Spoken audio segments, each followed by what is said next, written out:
guys, so today we're going to be showing you how to throw a cast net. To me, this is the quickest and easiest way, so I'll just show you how. So when I see a school of bait, I usually want to get out the cast net as fast as possible to try to, catch it faster so that it don't swim away. So basically, you just want to start by putting your thing around your wrist, holder around your wrist. You want to get about an arm's length of rope, like this, so that it doesn't tangle up when you throw it.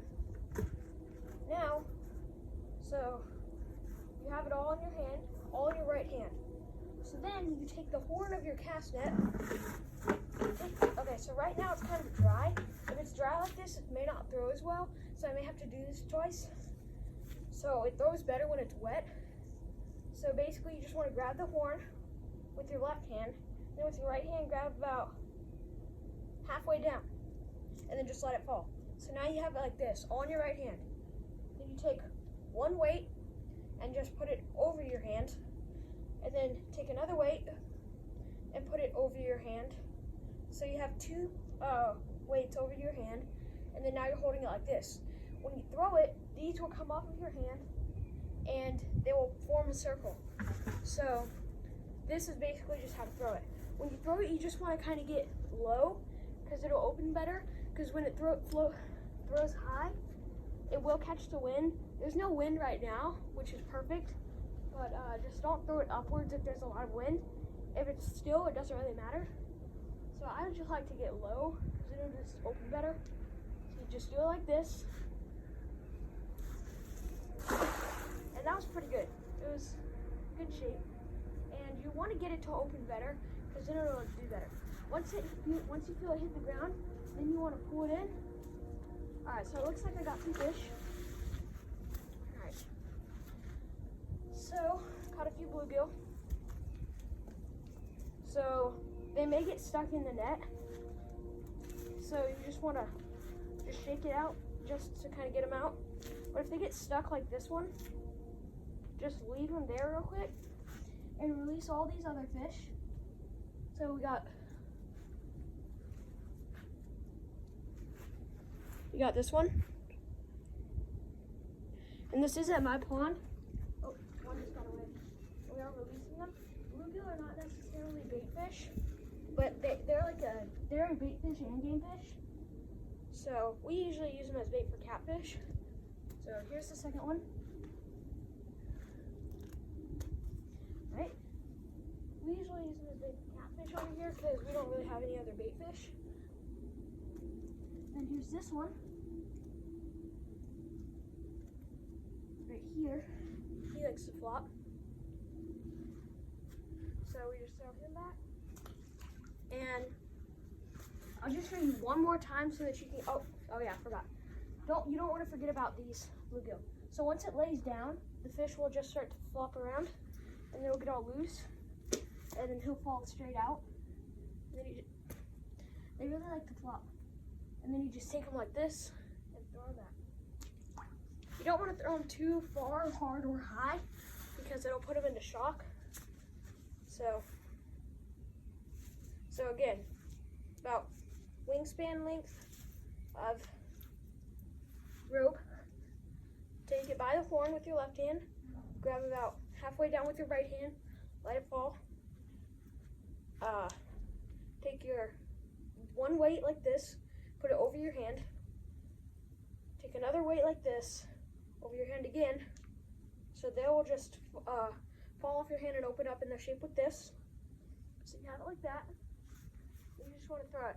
So now I'm going to teach you how to throw it far, not hard. So you basically just take it like this, and if you want to throw it far, you kind of want to spin. So you take it like this, give it a gentle spin, and just throw it. That one was perfect. So, kind of like that. And then once you feel it hit the bottom, you want to pull it in. You got to give it a chance to sink, otherwise it's not going to catch anything. Okay, it looks like I got some more. Looks like a little more this time. Okay, so we got some more bluegill.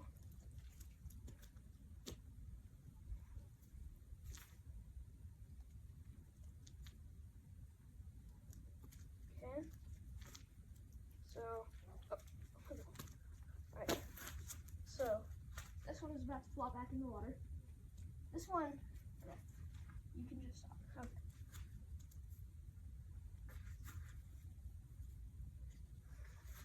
So we have this one, which is a normal bluegill.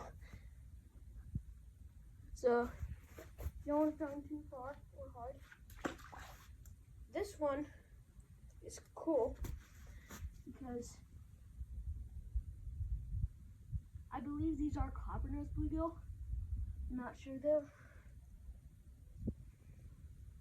So, ow.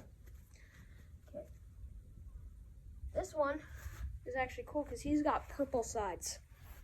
I don't know if you can see that with the lighting. Yeah, but he's got purple sides. So you want to release him using his bait. You have this one right here. He's a little smaller. Then we have this one, which is average size. Not extremely big, not extremely small. And they will spike you because they have very sharp fins, so be sure not to get spiked. And then you just take them and throw them back. So that was how to throw a cast net.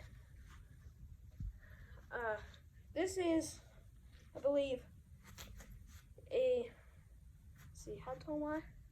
Okay, so I think this is a 5-foot net, maybe 4 foot, 4'8", 5 foot, I don't know.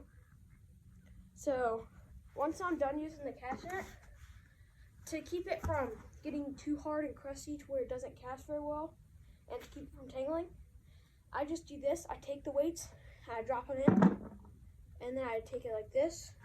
I just let that go in, and this is from me doing the thing with my arms.